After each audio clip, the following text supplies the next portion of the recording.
Well, the first bill to pass in this year's legislature passed last night. And we could also potentially be seeing 2 more bills passed tonight. Channel 8's Matthew Mittleiter has more. On Monday, the 63rd day of the session, the legislature passed its first bill.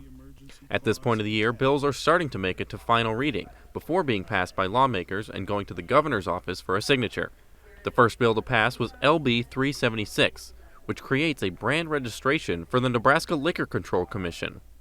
Senator Lowe, who introduced the bill, says it will benefit businesses and help to accurately track alcohol coming into the state. The vote came late Monday night after a full day of filibusters against LB 574, the Let Them Grow Act.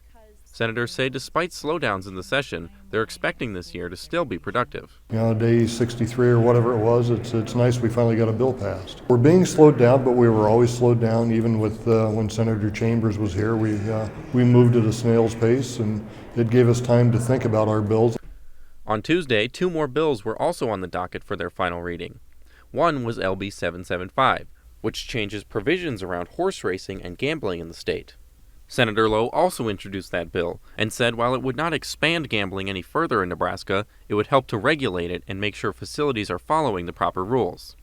The other bill on final reading is LB 296, an insurance bill which combines the Pet Insurance Act with another bill that affects telehealth. Senator Ballard, who introduced the Pet Insurance Act, said it would create the framework and add consumer protections for the growing market as more Nebraskans look to insure their pets. So right now you can purchase pet insurance in Nebraska.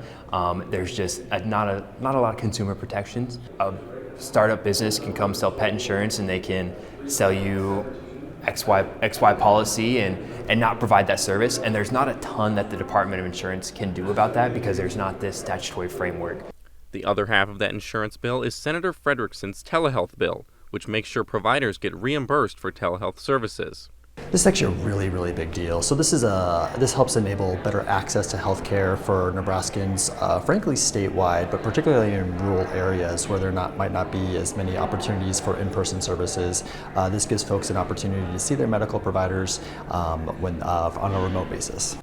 Senators say with the passing of these bills, it's a sign of progress and accomplishment in the legislature. Reporting in Lincoln, Matthew Mittleiter, Channel 8 News.